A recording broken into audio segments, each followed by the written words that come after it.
Hey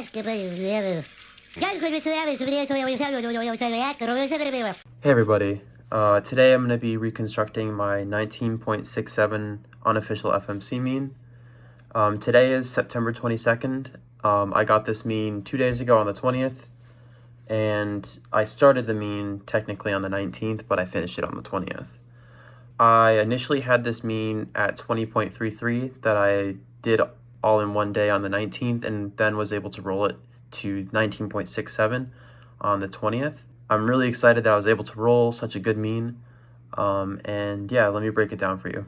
So taking a look at the EO count, it's 668. I ended up checking 35 EOs on this attempt, which is a little less than average for me. I usually like to check around 40 to 50, and it took me a while to find the DR that I ended up using because it was a white front on inverse EO, which is the last axis that I check before checking this EOs. If you've watched any of my reconstructions before, you might remember that I have a really bad habit of re-scrambling for white front EO to have the axis be represented on green-blue. If you're new to FMC, don't do this. I just have an issue regarding skill. So this axis is 8 bad edges, 4 being here, 1 here, 2 here, and then 1 here. And the way I solve this is by doing an R or an R prime or any L move to set up to 4 bad edges on this axis. So that can be done in a lot of different ways. I ended up opting for LRD, sorry, not DU, but LRD to solve those 4 bad edges and do FU. And that's an EO and 5 moves, and it leaves 4C, 4E on red-orange. And on inverse, this isn't really great, so I decided to switch to normal. So when I switch back to normal, I have these 2 1x2s and these 2 E-layer edges unsolved here, and my 2 corners are here. So this is positioned quite nicely, and can be solved in only 5 moves. So you do B2 to solve this 1x3, L, F2, L prime F. And that gives DR in 10 moves. And this DR is 4A1.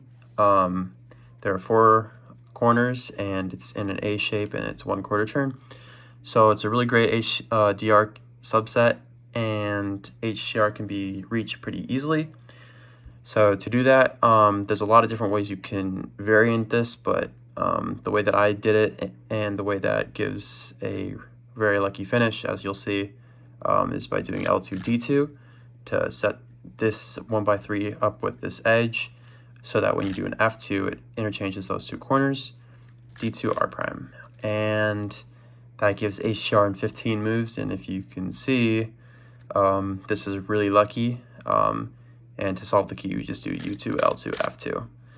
Okay, so here is Scramble 2. I got a 21 on this solve, and the EO count for this scramble is 888. So initially that's not a great look, but I tend to kind of enjoy these scrambles if they're not completely horrible and allow for like a lot of EO checking, which is what this scramble was. I was able to write down 47 EOs. I think there is probably more I could have found, but I kind of cut myself off at a certain time point to start checking for RZP.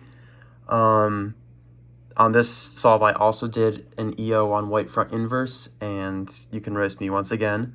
I think all of these solves, now that I'm looking, are on white front inverse, so I get to show my masterclass of rotating for white front EO.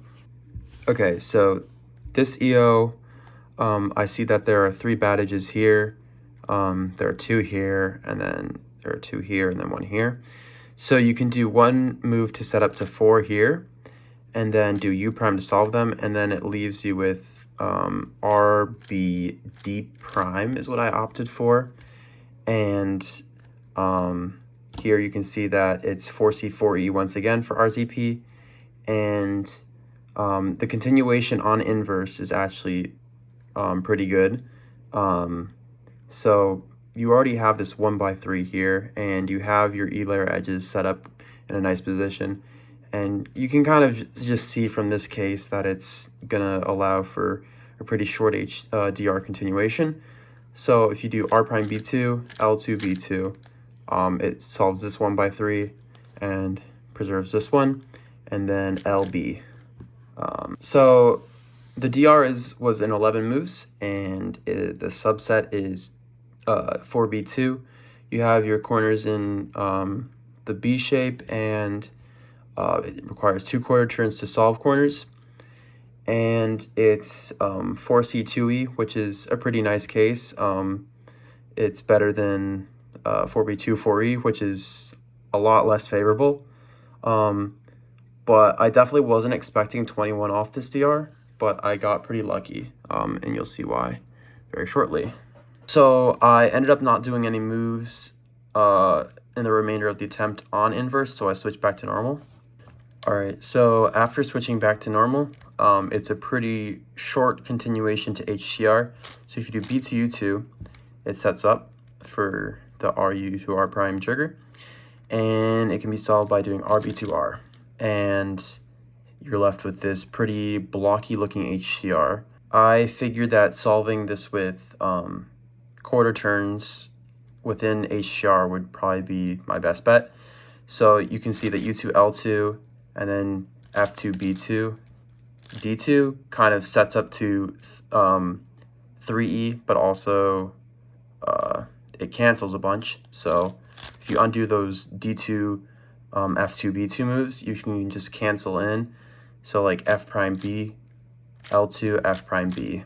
And if you noticed, that last B, when the B on inverse gets inverted into a B prime, it cancels out 2 moves. So that was a 16 move HCR, and that finish was 7 moves, but those 2 moves get canceled out. So that left me with a 21. The third and final attempt was a 20, with the EO count being 884.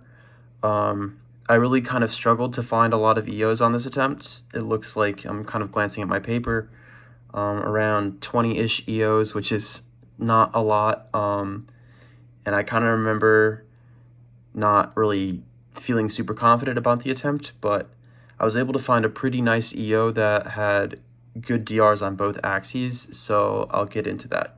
All right, so as I mentioned, this is also white front inverse, and I've rotated to accommodate my skill issue. So it's a pretty simple 4-move EO by doing L prime F prime R2 to put all these here, and then doing U. And once again, it's 4C4E on red orange, and I initially spent a lot of time looking at an 11-move DR off of this RZP that gave a 23, at least that was what I was able to find during the time that I looked at it, which I wanted to improve upon because I knew the gravity behind this mean. So around 15 minutes remaining, I switched off this RZP, which I probably should have done sooner, but it didn't really end up costing me anything, so I'm glad that I was able to have the thought to switch after this EO. So I'll show you what it looks like on normal.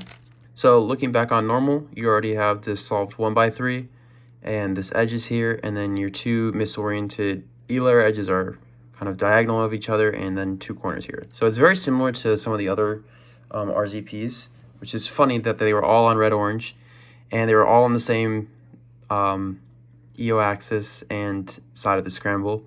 So it's funny to see the similarities in this mean. Anyway, I opted to do RD2 to solve, put this corner here, and then you can do L prime B2 L, and then I did B prime, and that gives DR, and it's 4A1, similar to the first DR. Getting to HCR here is really, really easy. So you have your 2 1x3s here, and then all you need to do is that's L2 to L. and that gave HCR in 13 moves. You can also do R2, D2, L, and then you can also insert a D2 in here. So there's a couple nifty things you can do to get to HCR, but I ended up not finding anything great off of those other ones and did L2, U2, L. And then from here, I just finished the cube by block building. So B2 solves that 2x2, L2, U2 solves 2x2x3. So from here, the rest of the solve is pretty easy. You just do F2 and then L2, F2, L2. So it was a 13 move HCR with a 7 move finish. So that gave me a 20 and a 19.67 mean, which is absolutely absurd. I hope you learned something. If you have any questions, please don't hesitate to put something in the comments. I'd be happy to answer. And yeah, so thanks for watching, and I hope you enjoyed. Bye.